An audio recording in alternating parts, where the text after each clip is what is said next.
Okay, that's a tricky part, isn't it? All right, well, welcome everyone. Thanks for taking the time today. This was an opportunity for me just to give back to my community, and I thought, where do I need to be spending my time right now? And as I was running around in the community trying to do as much as I could, I realized that it's the clients that have been serving me so well over the last, 5+ years that I thought I need to give back to you all. So thanks for joining me. And I know this is a really obvious beginning, but I do want to acknowledge that this is truly an unprecedented time in our history. And, as my good friend Diane said, there is no pandemic for dummies book. And I thought, oh my God, she's spot on. And because of that, we're just seeing such an immense variety of unprecedented feelings, behaviors, and certainly needs. And we're also seeing incredible variety of just responses, period, to this. And what I'm finding as I did the research on this, and especially in crisis always, we're being asked, what's our part? What are we going to play in this? And that's a picture of our emergency room department here in St. Charles. And they are trying to get as creative as they can right now, recognizing that their part is to step up into this crisis and obviously doing as much as they can to, as quick as they can, to be of support to us. I've been working with a lot of the city and the Jutes County and a couple other nonprofits around the area and some folks in Portland, and all of them, they can't just shut down. And so their part is, and just like you're really stepping up regardless. And we're also seeing the flip side of this. A lot of folks that their part is to kind of run and hide or perhaps pretend it's not happening. So this is that moment where I love that quote by Stuart Wilde that said, in a time of crisis, we all have the potential to morph up to a new level and do things we never thought were possible. And we're seeing that right now. I'm seeing that. I know you are as well. And more than anything, I just wanted to give this opportunity for us to take a deep breath. As I've been talking with folks, everyone's running so fast that we aren't taking a time to just take the collective deep breath that we really do need to take right now. So I encourage you, take that deep breath and use this moment just as a pause for you and your teams and an opportunity just to connect as a group here today. So that's what this is about. We're going to talk about some attributes here in a moment. But the one thing I also was left after some conversations is that this is not going to be forever. Someone was talking about, do you remember the pandemic of 1918? And I was like, no, I don't remember the pandemic of 1918. And the reality is that we will move through this. It has been there in the past, and it is a time for us to figure out what part we're going to play. But eventually there will be an endpoint to this. So the question becomes who we want to be in the meantime. So what's our plan? We're going to look at a couple outcomes. First, we're going to recognize that this moment requires both a logistical and emotional side, and there's just not something we can run away from. The other half we're going to look at is what are 5 leadership attributes, and by leadership I use loosely in quotes because this is an opportunity for anyone to be a leader right now, or being called, I think, within our families, within our communities, and certainly at work, regardless of title, to show up as a leader.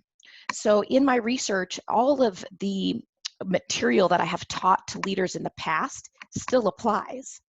And some of these are sort of mixed in there, but these 5 really rose to the top when I started doing the research on crisis management. So this is where I pulled that information from as well. And then lastly, just a space for us to have some dialogue. And what I'm finding is that the best sessions so far have been when people actually are sharing some exchange and having that connection, and finding that that's really what's being requested right now. And then hopefully a chance for some Q&A. We can go a little past the time if we need to, but I did set aside hopefully around 50 minutes on the outcomes, and then potentially 10 plus for Q&A if depending on where we go with that. Some of you I know very well, and some of you probably have never met me before. My name is Wendy Boyer, and I do the Essential Leader series for COCC, and I work with Nancy Jumper and Stephen quite a bit throughout the year, and I do quite of other professional classes for them for the public sector organizations as well. So as I was delivering this session for them, I thought, perfect opportunity to offer it to you as well. One thing I can tell you is I am not an expert in pandemics, and but I can tell you that I have watched for the last 25 plus years leaders either thrive or absolutely shrivel in the face of challenge. So my goal is to share some of the tools that I think will support us through this process, me included, kind of selflessly get to learn too. And then more importantly, as I said, that space for conversation. So Laura, do you want to just say any words of welcome or why you thought this might be important? Well, I've participated a number of times in sessions that Wendy's provided, and she's always on point and has a lot of good nuggets and useful strategies. So I thought it would be excellent for everyone to participate. I commend all of you for taking the time out to do that. I want to remind everybody that in the invite itself, there is the PDF document that Wendy is showing us, along with the participant guide. So I tried to put in the message to make sure you open it, and you may want, if you've printed it, great, but you may want it, you have it available as we go through so you can take notes. And then there are some folks later that I've asked to answer some questions that Wendy will be providing. So when your turn, or roughly when they get to that point, make sure you're unmuted so you can chime right in. Perfect. Thank you for taking the time. We're all thinking of all of you and your unique circumstances, and I hope you're doing well. So thanks so much. Thanks, Laura. Thank you. All right, so let's dive into this. So the first place I want to start is, this is a model that I use for how we move through change. And even under normal circumstances, every day we're sort of bouncing between about 4 different phases. You have this space of disbelief, opposition, exploration, investment.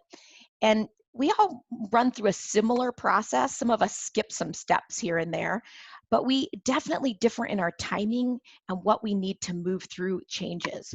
And crisis is a massive change that anytime something comes up that's this big, it's in essence a change. So I wanted to start us here because this is a great place to start your journey of, how do I manage this right now? And you have to acknowledge, for each of us, we have to acknowledge, boy, this is normal and healthy that we bounce back and forth. And where we run into trouble is that if we stay over time in opposition or resistance to something, we start to go into sort of that victim state. And our hope right now is, how can we just give a couple simple tools that will move us more into a space of exploration and investment, both for ourselves and the people around us? So this is the starting point of just saying, hey, where can I start to pay attention to the behaviors that are revealing around me, because they're truly revealing every minute.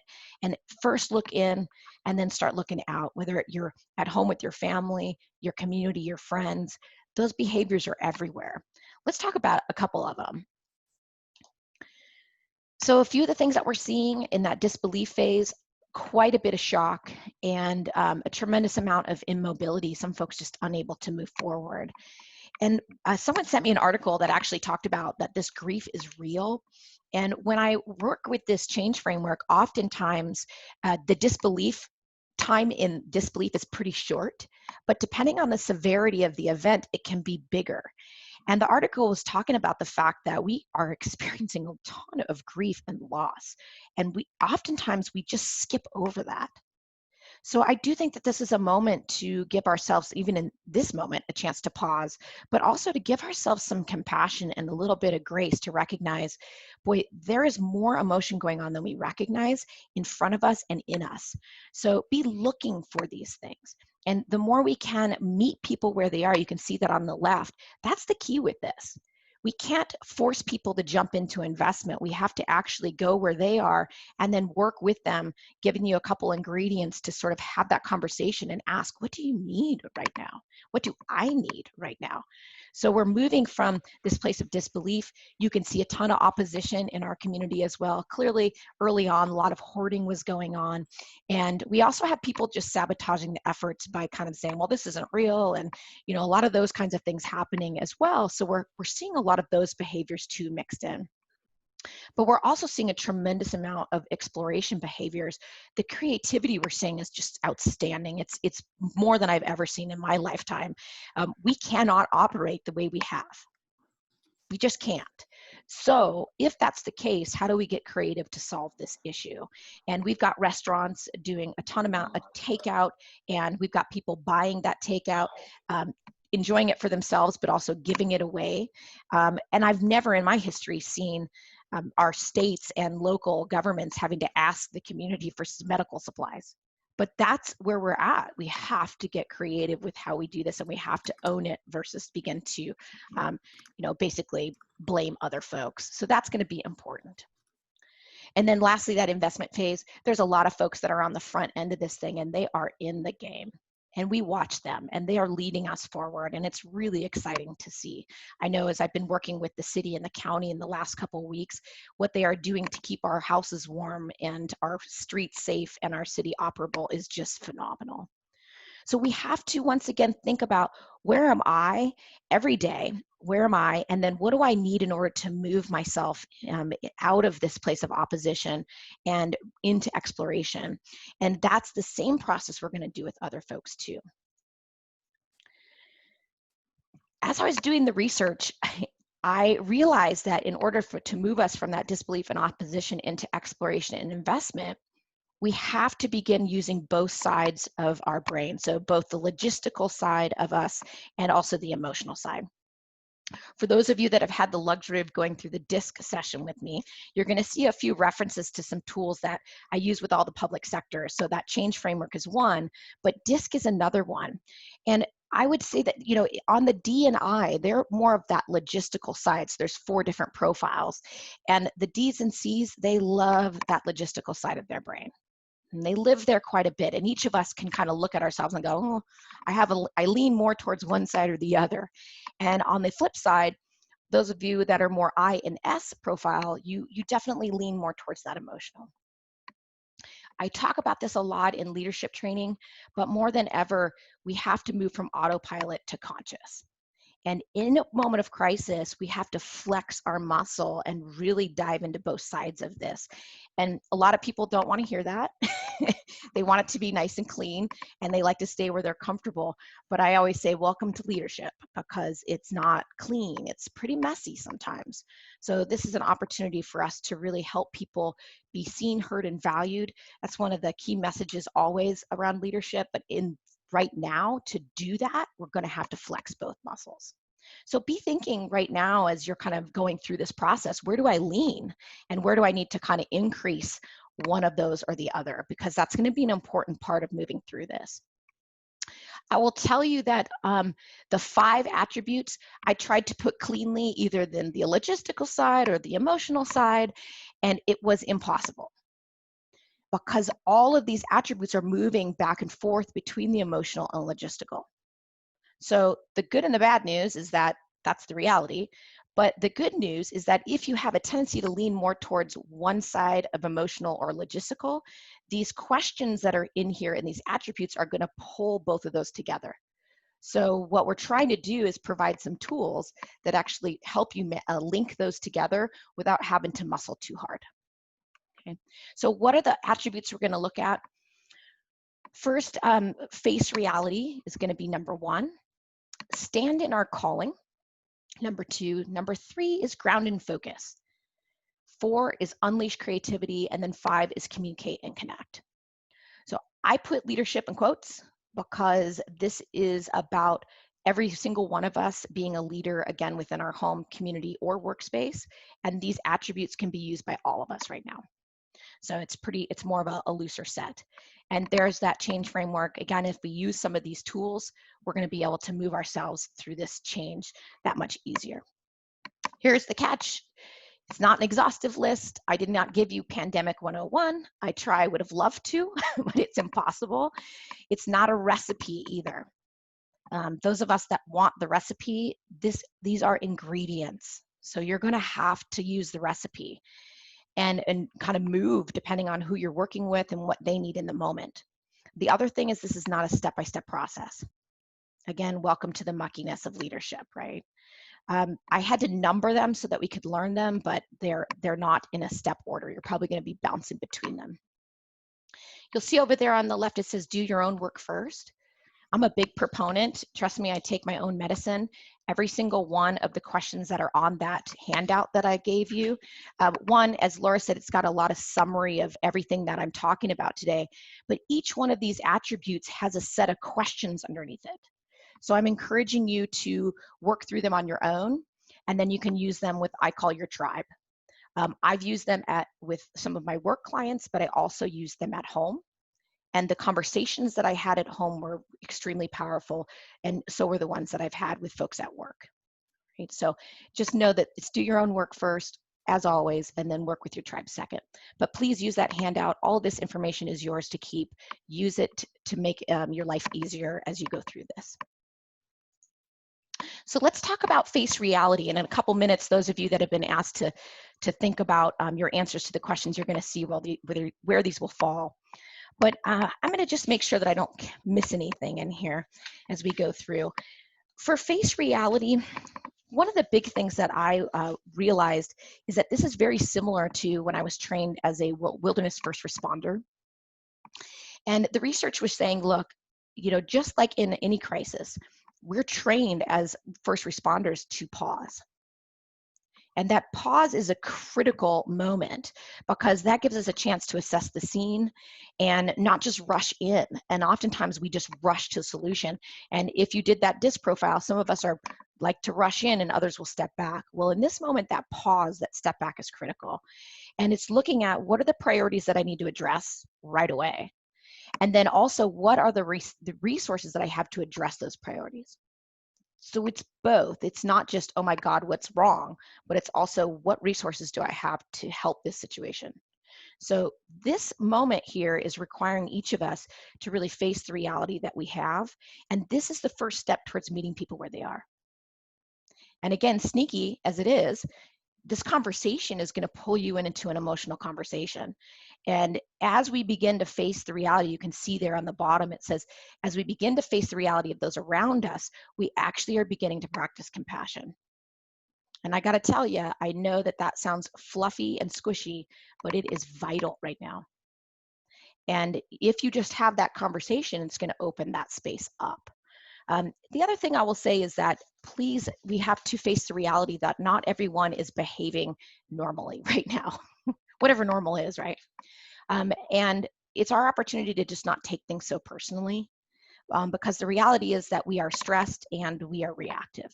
So if we all hold that space with each other, I think then again, more compassion and patience is going to rise.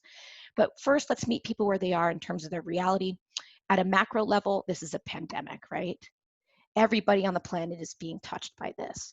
We have a tremendous amount of job loss. We have people that are dying, our numbers are increasing. These are some of our realities. On the flip side, I'm noticing some folks, they have a steady income in their home. They have a home to go to. We were delivering food to one of the shelters and I thought, oh my God, we're supposed to shelter in place, but these folks have no shelter to go to. Like where do they go, right? So this is a chance to look at both. I wanted to give you a little insight on my reality. That's actually my partner on the left, and she works in the emergency room. So that's a pretty terrifying reality for me right now, but it is part of who she is, and it's her DNA. The other part of my reality is I make a living teaching classes in front of people.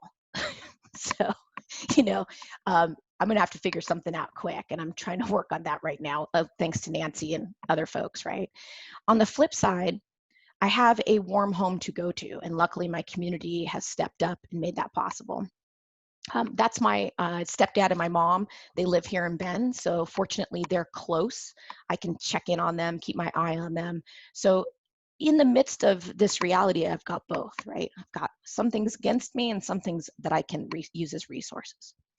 So I just want to ask, and I know, I think Paula, you were willing to share, what's one challenge that you're facing right now in your current reality, but also something that's more of a positive aspect or resource that you have? Right now I'm feeling unconnected, like very unconnected and very, so even though I'm communicating via email and we all have Zoom meetings, it's just not the same as like being at work and being involved in different places, and I don't know if it's how my brain works, but I'm I'm struggling with that whole disconnectedness. Like, Yeah. I feel like I'm missing something every day, Hmm. and tracking the days is even tough. Like, what day is today? I mean, the date is just fine, but I'm having issues with even what day of the week it is. So that's been one of my challenges. A positive attribute, I think that with all of this, and my team is awesome. We've all been helping each other out, especially when we got going that first week. We've all learned new technologies. I think this is just going to make us stronger educators in the end. Yeah. After we get through this, and even make the courses that we currently have once we go back face to face even stronger, because we've come up with some real creative ways to do that. Yeah. Thank you. Thanks for being brave enough to go first. I know it's never easy, so thank you. Wendy, Yes, this is Nancy. Nancy, and I just wanted to call attention to a chat, because it sort of goes back to a couple slides, and I think the timing might be good. Yeah. Darren is asking what the reasoning is behind, quote unquote, do your own work first, coach your tribe second. He's been trying to make sure his tribe is comfortable and has direction first. Do you want to address that now, or? Sure. Yeah, we can just touch on it for a minute. That's a great question. Who was it that asked that? Darren. Hi, Darren. Thank you. Darren's at one of our IT managers. Yeah. So part of your reality is you've got a team and you've got you. And, you have to put your team very high on the priority list. You're going to see a slide down here when we talk about self-care that is the age-old picture of someone putting their own oxygen mask on first before helping others, so that you actually can still get oxygen. You're not passed out trying to put someone else's oxygen mask on. So this is, it's not going to be like, okay, I'm going to take a time out for a week here and do my own work first, and then I'm going to get to my team. You're basically kind of running tandem, but there does need to be a little pause of, if I'm going to sit down to do some of this work with my team, take the 30, 40, maybe 50, for some of you it might be an hour, to go through those, even that series of questions in this case, so that you can figure out, boy, how do I think my team's going to answer? How do I answer these questions? So that I can be prepared to work with them on their answers. And just that little bit of pause is going to make your response to them more of a response rather than a reaction. Does that help answer that to a degree? Yes, thank you. You bet. Yeah, and it's funny because that's part of what I do in any leadership session. See, it's easy for us to rush to try to just be fixers for others. But what I find is, if I don't do my own work as a leader first, my team sees it on me. And I think that's another part of this too. So unfortunately, as a leader, you're holding both, but there does need to be that split second pause, especially now, that makes you prepared. What am I feeling, so that I can be authentic outward as well. Thank you, Nancy. So this is part of our reality, and I think a couple of things that Paula talked about is that isolation piece. I've heard a few folks talk about that.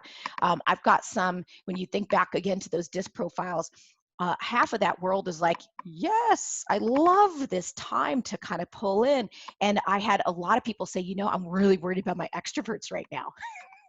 One, how do we get our introverts heard through this process? But some of our extroverts and those that need more connection, and maybe they do lean on that more emotional side, this feels very isolating. So I just acknowledge that and recognize that as we go through some of these attributes, hopefully there's a few tools in here that will help decrease that isolation.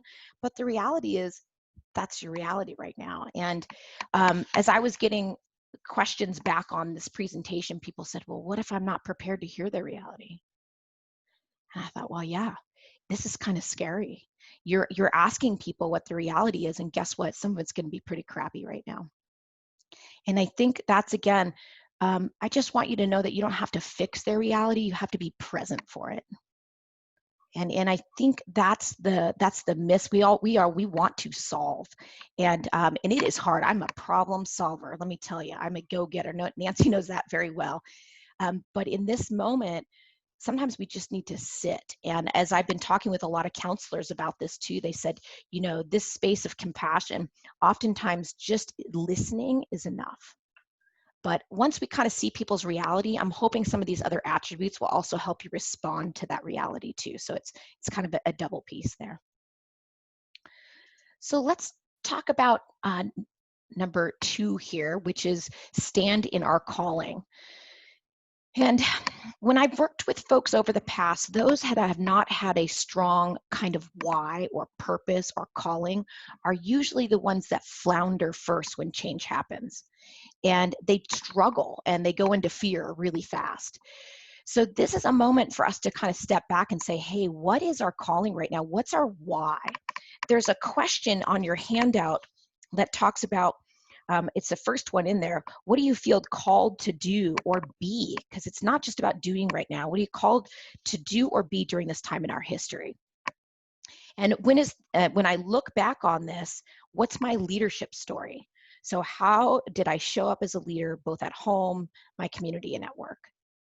So the calling right now might be just, let me think for a moment, what do I want my story to be at the end of this thing? And what that begins to do is this is extremely expansive pulling energy. And I'll give you an example here in a little bit about how that calling actually pulls you out of fear and into action. And that's what we need right now. That's going to be a big part of this as we go through it. It's identifying our bigger why. I will tell you, with my partner, I asked her point blank, how the hell are you getting past the fear of going into that shift every day? And she said, I signed up for this a long time ago, way before the pandemic. This is what I'm on the planet to do. And this is my chance to be of service to my community. And with that, she goes, right? And I've been thinking a lot about that. And I also want you to recognize that this meme, it's kind of funny, it always makes me laugh. It says that Isaac Newton, during the bubonic plague, was most productive time of his life. So he used that time to develop his theories on calculus and optics and gravity. And I just got this meme from my sister-in-law when I was literally just cracked open a beer. I was like, and I was like, Newton shaming. I've been Newton shamed. You know, I'm finally taking a break. I'm kind of, and as I've been talking with people, this is kind of a real thing. And I kind of thought it was funny to call it Newton shaming, but what's happening is I posted this and reposted and been talking with clients, people feel like they're not doing enough. So I also want to give us some space. One of my other friends said their spouse was like, I should be learning Spanish and I should be doing this and I should be doing that. And she said, do you feel like you're failing the pandemic? I was like, oh my God, this is so good. There is no right way to do a pandemic. There just isn't. So give some grace and space to say, you know what, some of our calling is going to be a wide net. We've got scientists out there, we've got government officials, we've got bigger callings, and some folks are stepping right into that. For some of us, it might be that our calling is to hold our family and our space quietly, and that's enough. Okay, so there isn't a right way to do this, but I do want to recognize that this is that expansive energy that, at least if you know what that is, it's going to pull you out of fear when needed. So I do want to open this up. I think it was Tony Russell. Do you mind sharing what your why is right now? You'll have to. I have a lot of whys. It's such a complicated thing because I fill a lot of roles. I have 5 children at home. I'm a professor and I'm a chair of an academic department. And it's strange because I have thought about this as all of this got started. And the strangeness is that I have felt excited by it almost the entire time. And it's not that I enjoy impermanence, and it's not that I enjoy the fact that people are uncertain or suffering around me. But my experience in life has been that a lot of things have been uncertain for me, and I've had to find a way to be grounded in that uncertainty and accept it. And because of that, I feel like in these roles, it helps me to be able to accept that, someone who may not want to do something right now, or might feel that they don't have the time for it now, it's not because they're a bad person or because they're a lazy employee. There are real problems right now, and I would extend that grace to students as well. But I appreciate you sharing that slide on how people move through change, because I think the thing that excites me is that I feel that tension, and in between it, that space where you can innovate, that it takes so little to get people to just push into the center a little bit. And if you can get a little bit of agreement on all sides, you can do really great things. And I think that's what excites me. I love that. Thank you, Tony. That's I love that you hit on a couple things, that you feel like you have almost multiple callings. Is that what I heard? Yeah. And I think that's part of this too. I'm noticing that some folks say, I have a calling for home, but I also, and maybe they have parents in another state, or, so many things going on with people that we have no clue about, but they are having to almost have multiple callings. And what I would encourage you to think about is, again, that's going to be part of your reality too. And you might find that when you're working with your team, they might say the same thing. Well, I've got this and I've got this. And you're going to have to figure out, well, where does this fit in my priorities? How does that shape my priorities? So when we're talking about our calling, it's going to help us also figure out how to shape our priorities. And so I appreciate you being honest about that. And that's what a lot of people are facing right now. It's okay to have more than one in this moment, because that's what's being required of us. But we're going to have to make space for that. And we're also going to have honest conversations about where can we give in some of our personal priorities, where can we give in some of our work priorities. And that's the conversation that needs to happen. I think if we're not having it though, then we think they're on one priority and they're actually working off a different one. So that's what we're hoping to accomplish with this. So thank you. So there's a question in there. There's a lot of different ones. That one in particular, though, I think is just a great question to be asking both yourself and your team. Like, what's the story you want to tell when you get through this? And for some folks, it might be a different story from work and home, and that's okay. Here's number 3, ground and focus. The research, when I was looking at this, these are always things that pop up in the leadership trainings a lot anyway, setting priorities and things like that. But there was a couple tweaks to this that really came out when I was doing the crisis research. And it came into 3 areas under ground and focus: self-care, priorities, and then fact or fiction.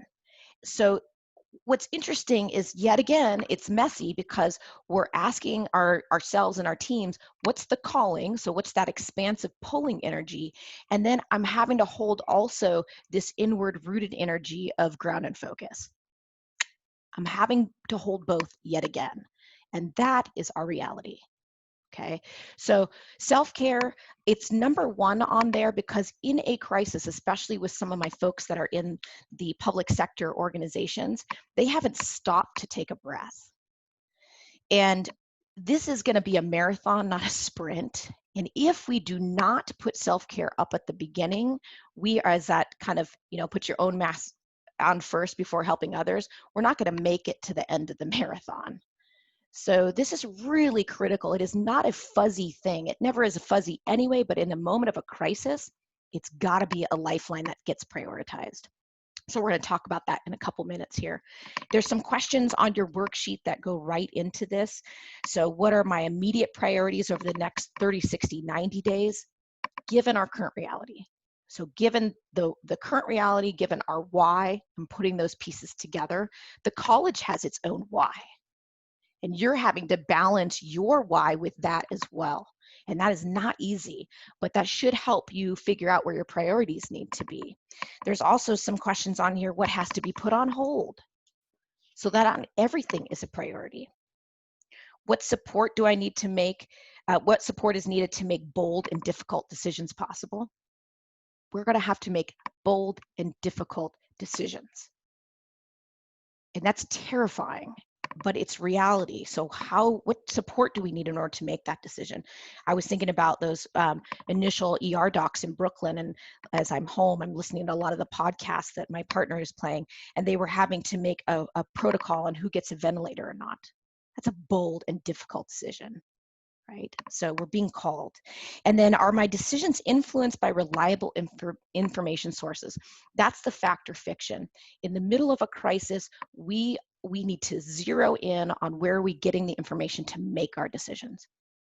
And we are being bombarded with media right now. So really funneling and having the discussion, what are we using to make our decisions? That's a critical question to be asking yourselves and your team. Especially you, all of you, knowing that you're getting new information all the time from the governor's office and everything else. And then that last piece in there too, what does my daily routine need to look like? There was I just did one this morning, a second one with the city of Bend, and they were talking about the fact that with their kids at home, they're trying to work and have kids at home. And the kids are coming in, the dogs are coming in, and life is happening, and this is people's reality, right? But they, you might have seen that a lot of folks are creating like a weekly schedule for their kids or a daily schedule. And I thought, I don't know if I would separate my schedule from the kids if we're all pushed together right now. So there's a chance to really be thinking, boy, can they see what I'm having to manage too? This is kind of, we're all in this together. So there's an opportunity to be thinking, how can we help each other prioritize even at the family level? So that's going to be an important question to ask. I saw Michael had a hand raised there. Oh, I've not tried that yet, so I was curious if it would work. I'll just wave at you. Hi. I just did it for that reason. No. You mentioned media, and that's something I'm finding is interesting when I talk to different folks that, there's this hunger that we have to know the latest and what's going on, and if a change is taking place, if we're flattening the curve, and what's next from the governor. Pick a direction aside from the normal-esque life things out there. But one of the things I've also heard, and I'm kind of going down this road, is I'm trying to kind of remove myself from the media within reason. I'll let myself get maybe an update a day. Yeah. And then I don't go there. And it's repetitive. It's often doom and gloom stories. There's occasionally there's a lot of folks trying to make an effort to put some positive stuff on the air, and I very much appreciate that. And I actually kind of seek those folks out to the different ones that are doing that, the stations or the organizations. Yep. What's your thought on that in general? Because that just seems like it's a big piece of this. It is a big piece of this, and I think that's something you have to. Again, it's a conversation to be having. How much, even at home, are we inundating ourselves with media? What media are we inundating ourselves with? I've got some folks that are taking the very same tact you are. I've heard that as a strategy. Like, I give myself a certain amount of time because otherwise I'm swirling down and 2 hours goes by and I've accomplished nothing and I'm all worked up. But I do know that there's two different parts. One is the media part and what you're just choosing to listen to and how you're sifting through it and how you're prioritizing it, or, too much, not enough kind of thing. But then there is also that other side of, you have to make critical decisions based off of that information for work. So I'm looking at you to figure out how do you really pull down and siphon into what's needed for your work decisions. And then I think on the other flip side, we're having to decide the same thing on the media. But that's kind of more of a conversation, right? So I don't know if that helps you at all, but it's an interesting question. Everyone's struggling with it right now. Well, you bring up the blend, and that was that last bit, that especially that. Everybody who's on this session is in some form of leadership, and as you've mentioned, and they're a go-to for somebody or multiple somebodies. Yeah. And there's an expectation and an assumption that we're informed and more informed than other people, and so it's trying to be in that place, but not overdoing it. Yeah, and I was talking with Eric King. He's the city manager for the city of Bend, and he was on one of these calls, and he said, "Look, I'm getting this every day. We're getting new information. So I'm having that constant conversation. They're increasing, and we'll talk about communication, but they're increasing their all citywide communications as well. And each team is meeting more often because it is moving so fast. And they're having to be really honest. Look, we're going to have to make a decision right now based on this little bit we have that was different from yesterday.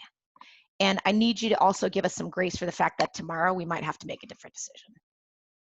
That is our reality, and it's painful. But I think if we try to pretend we know more than we do, or we try to hold back, I think it's not going to work. So thank you, Michael. Really appreciate that. So this is going to be a big one. There's a lot of questions on there for you. I'm mindful of time, but I do want to just pause for a second because it is so critical. Tina, do you mind sharing a little bit about your self-care? Guys, self-care. So you guys asked me to talk a little bit how I guess my days are going. Yeah. So I keep my sanity.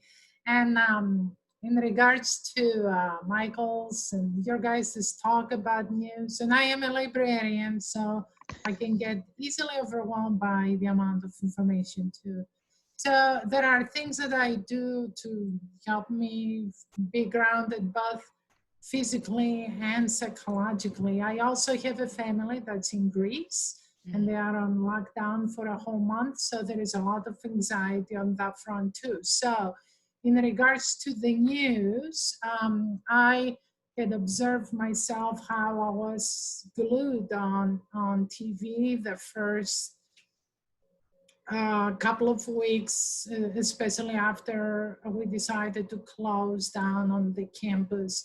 And I started feeling that that created an anxiety in me. I just did not, when I was watching the news from 5:30, the major news, to 8 o'clock, then I started realizing, okay, this is getting really depressing.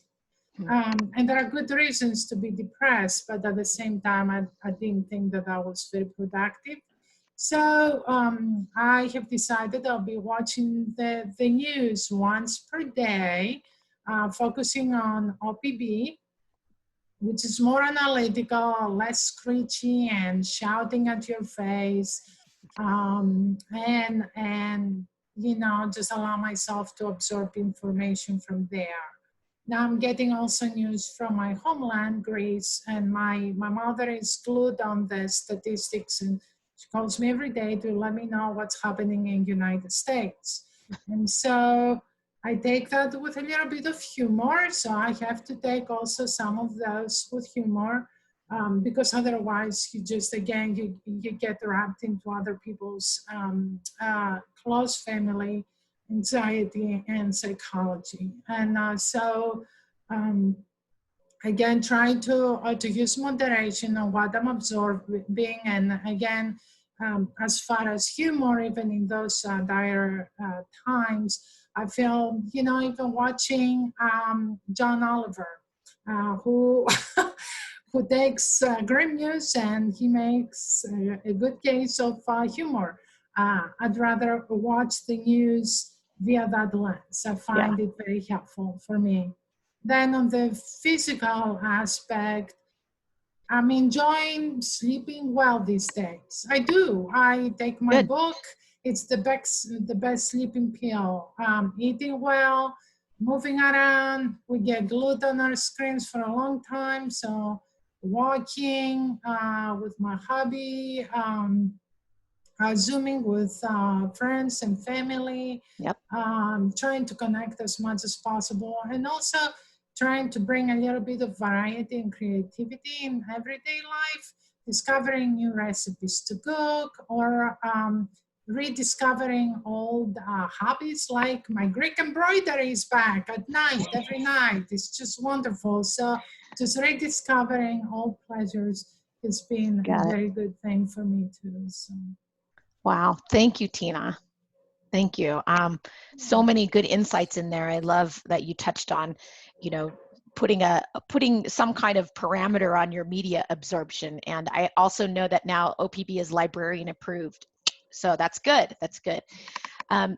you know, I think the big key that we've been hearing from most of the clients so far is just schedule that self-care in, and even to the degree of the media and some of those things, we have to create some sense of routine right now. And that's really been, even when you look at the research, that's a critical part of through a crisis to still, you know, someone said today, I use my, make sure that I have to turn on my video camera when I meet with people so that I make sure I take a shower. It's like, that's a good idea. You know, it's like up the ante a little bit, right? So these are the things we need to be thinking about. But again, remember, you're holding both that expansive calling as well as that ground and focus, which is that inward energy. And I'm so glad to hear too that you're taking the time to rest. Because this is part of, I think, the pause. We can give ourselves some permission to also rest in here if we can. And I think that's going to be critical. There's a lot of creativity that happens in pause. So let's move into that one, actually. It's a good, I'm mindful of the time, so I want to keep us moving here. Unleash creativity. This one was, I'm not good at meditation. I've been trying to increase it because I know it's good for my mental as well. I was in a short meditation and this little thing over here, keep calm and morph on, popped up in my head. And I was like, that's it. I've got to keep calm and keep shifting, being creative. One thing I started realizing is that in the research, this is almost number one, right? They could all be number one in terms of attributes, but because we cannot do business as usual, this right now is just one of these critical tools that we have to put in our tool belt. Here's the catch. Courage, it takes a tremendous amount of courage to be creative because it takes a tremendous amount of vulnerability. And I think we are underestimating the vulnerability it takes to get creative. And I don't know if you've had a chance to do any of the research on Brene Brown's work on vulnerability, but I highly recommend it. And I've been taking a deep dive into that as I've been even preparing for this. And when she talks about vulnerability, you know, there's this quote over here by Julie Walters, in order to be creative, we have to be allowed to fail. And that's a vulnerable place to be. So the question becomes, and there's some questions in here to be talking with your family, that's a good one too, but also with your work partners, is how are we minimizing that fear of failure? So how are we going to get creative to achieve our day-to-day priorities? And then how are we beginning to also minimize some of that failure? And it's a scary place to have to figure out. Again, if we go back to our DISC profiles, sort of those personality profiles, half of folks love kind of the disruption, like Tony was talking about. I kind of like this. I get excited. I love to move forward. And for a large portion of the population, risk is exciting. It is. And they'll just adjust on the fly. And then for a big chunk of the population, it's terrifying.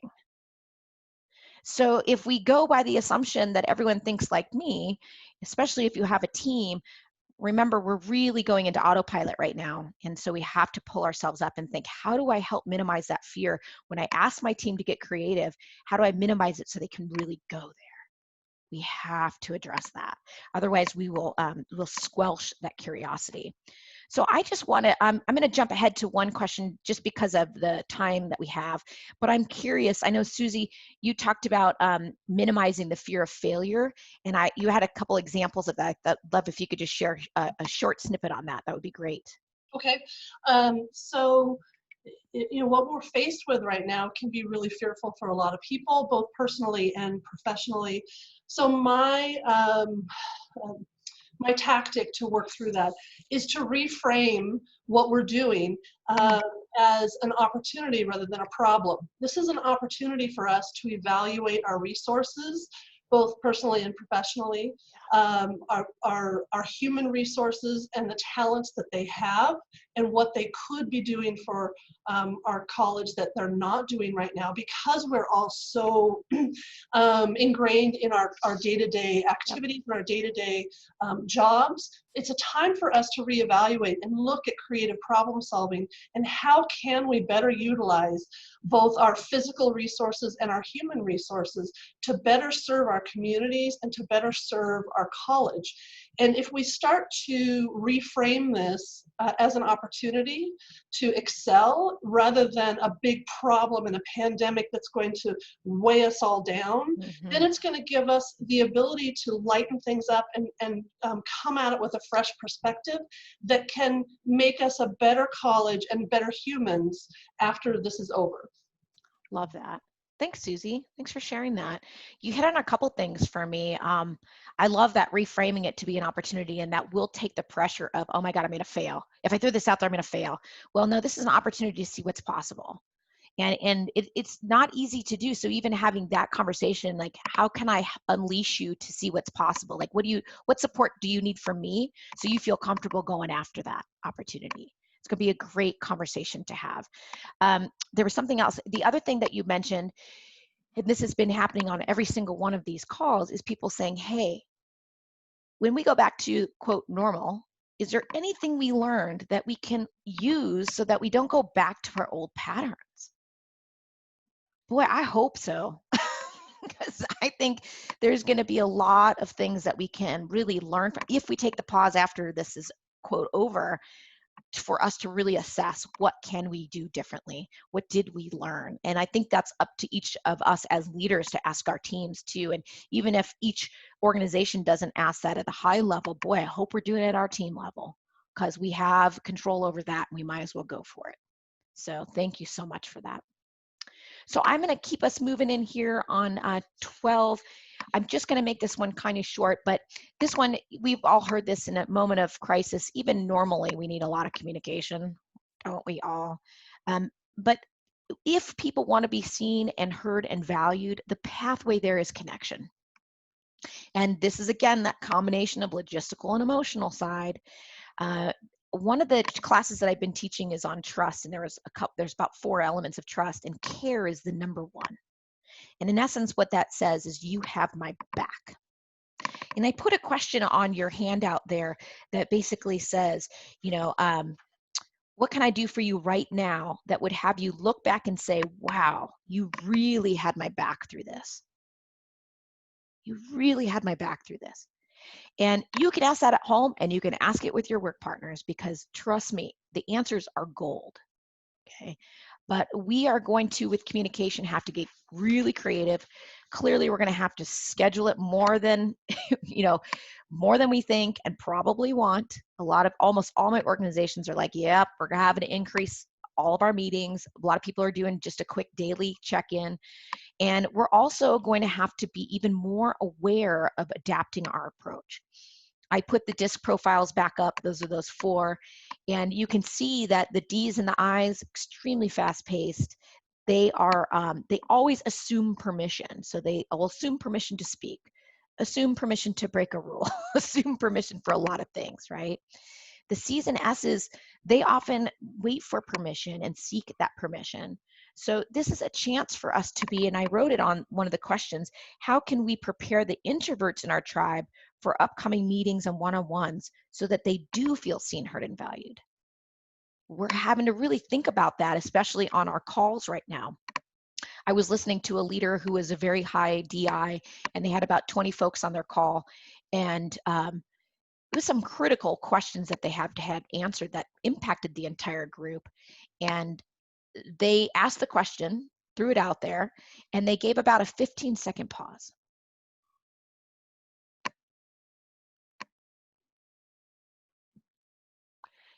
And there was, of course, silence. So silence meant agreement. And they moved on.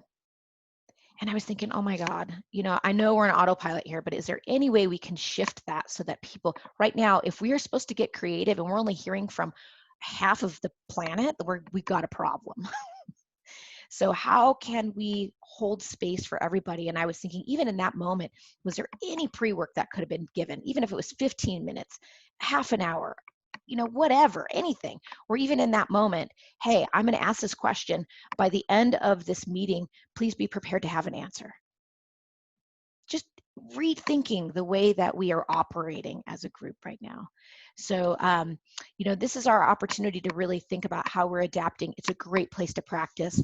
The last thing I want to say on this is That's my friend Wendy DeRosa there.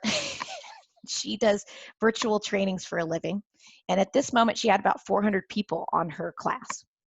And that's her daughter, who's now at home, of course.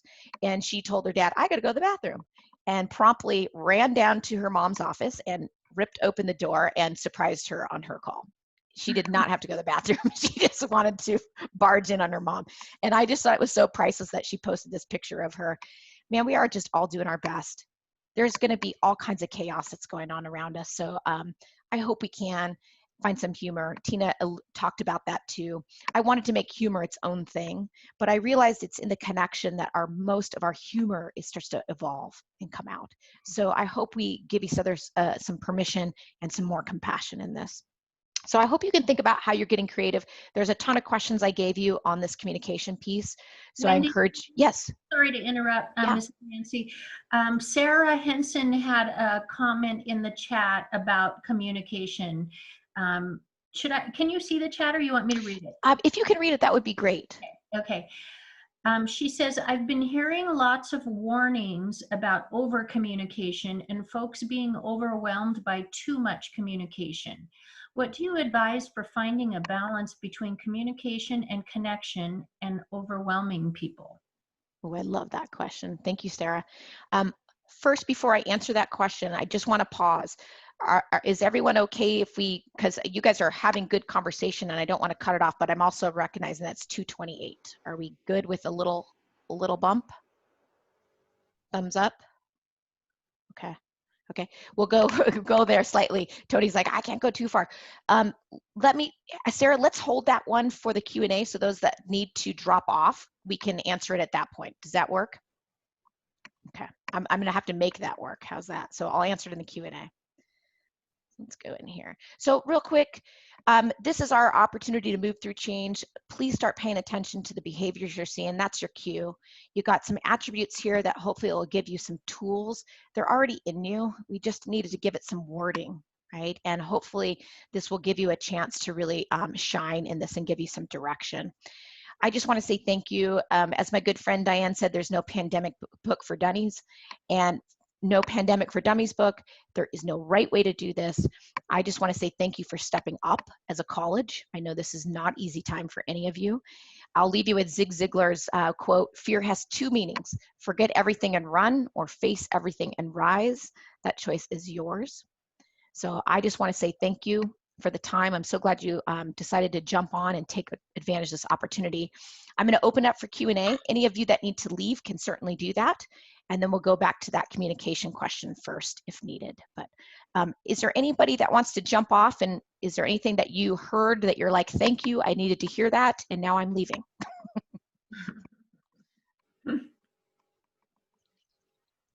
Thanks, Wendy. It sounds like most of us are going to stay for a little bit. So Okay. Sounds yeah. good. Okay, great. So let's talk about Sarah's question. Before I jump in, because I've always got an answer for something. That's one thing. I mean, it may not be the right answer, but I'll give it a shot, right?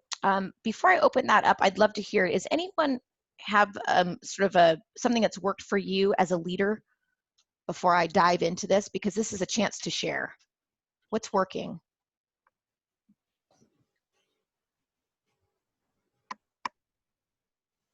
Everyone's like, I'm stumped on this one too. Wendy, this is Sarah. I can tell you what I have done. Please do. Which is just to ask people how much is too much. It is interesting because I'm sort of hearing this, particularly in response to students, but others, where it's difficult is sometimes when I'm getting different responses from different people within the group. So some people are saying, oh, I'm not getting enough communication from other people. I want more from you. And others are saying, I'm completely overwhelmed by the amount and volume of communication I'm getting. Can you please taper it off? So then it's sometimes difficult to ascertain, you know, what's enough, what's too much. So I try to kind of keep it simple for going out to the group, but then do a lot of like texting and individual email to individual people. But I just wondered if you had sort of a more global yeah. answer to this, especially in light of that connection piece. Yeah. One, I just want to commend you because you did the right thing as a leader, which is you got to ask them. I'm always amazed how often people try to guess. I'm like, did you ask them? And they're like, well, I was thinking they just want. I'm like, just ask them. You know, like this is going to be so much easier. And that's a lovely picture, by the way.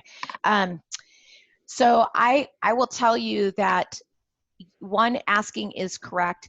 In a time of crisis, we do require more communication than not. So you are doing the right thing by doing the communication. There might be kind of, what I'm finding is some folks are preloading the top half of their communication with the things that everyone has to hear. And then they're asking the team at that point, okay, those of you that have had, you know, you need to go on to other things, you can go ahead and leave the meeting, just kind of like what we just did right now. And then we'll stay on for anyone that has questions specific to what we just talked about. And then also, you're going to have to do more one-on-ones than for those folks that are feeling more overwhelmed. And that's just kind of part of our reality right now. But also negotiating with them like, hey, I know you might feel overwhelmed. Can you stay on for this certain point and make sure that you're still keeping up consistently with our team meetings, because things are moving too fast for me to just say, don't come on anymore. So, you know, let's use that. We're all, some folks get more overwhelmed than others. So we can balance that, but I definitely think asking them is really critical. I remember when I worked for in a large organization and we had to do unprecedented layoffs, and we went from about a 3,000 person organization to 1,000 in about a year and a half. And it still makes my stomach turn thinking about it. And a lot of the things that you're hearing here also were used during that time. And, you know, I had to ask my team point blank, and I was in HR at the time. I was privy to information that I didn't want to know. And I couldn't tell them. And so I would have to be really honest about that, to say, hey, let's continue to do our daily huddle. We'll try to make it 15 minutes. If it needs to go longer, we'll adjust later in the afternoon. But here are the things I can tell you. There are some things I cannot tell you, and I would ask that you trust that, honor the fact that I can't, because I'd built up enough trust with them. They knew that I had their back. So I was doing the best I could under the circumstances, and I was really upfront about what I could share and what I couldn't. And I also asked them, look, this thing is moving and pivoting on a day-to-day basis. Do you want those daily updates? And, you know, a good half of them said yes, and the other half said no. So I gave some grace for those that didn't. But if something needed to be covered, I always made sure people came on. It's like, you have to stay at least for the first 10, 15 minutes. Does that help, Sarah? Yeah, thanks. Okay, you bet. Anybody else want to share something that you heard that you thought, oh, I needed that, or and how that impacted you, or if you have any other questions?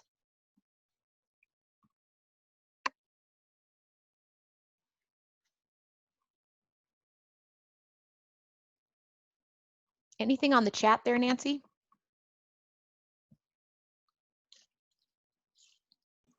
Kelly just did comment when you were responding to Sarah's question. She recommended keeping communication simple and collaborative. Yeah, I agree.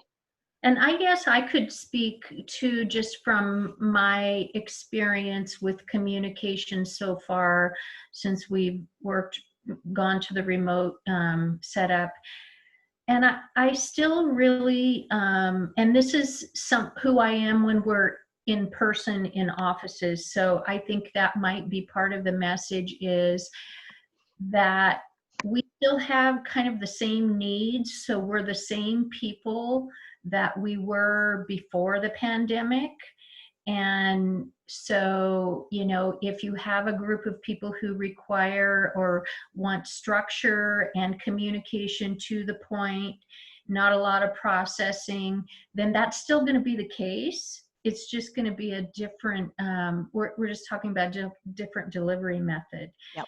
Even in the office, like in my office setting, there are always people who do a lot more verbal processing and people who do less of it. Maybe that's the introvert extrovert thing. It still seems to be the case. It's just a different setting.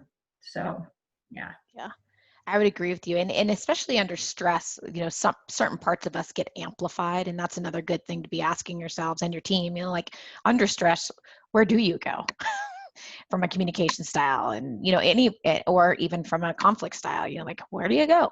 So thank you, Nancy. Anybody want to share one more thing that just stood out that you thought, boy, I needed to hear that? And if there's no others, we can start to wrap up.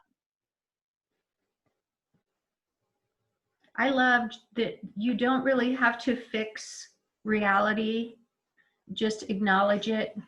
I'm a problem solver. It's the nature of who I am and what my job is, and I'm recognizing I don't have to fix everything.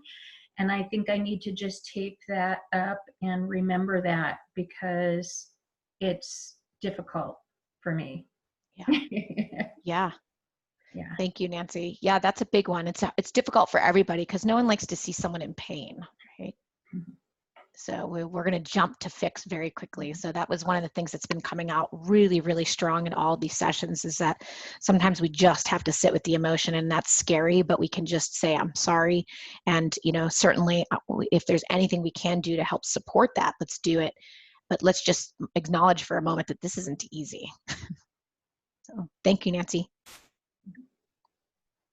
Looks like a couple people had to jump off there. Mm-hmm. A few people said thank you in the chat. So. Great. Excellent. All right. I think we're there. Would you all agree? Thumbs up? Good? Okay. Mm-hmm.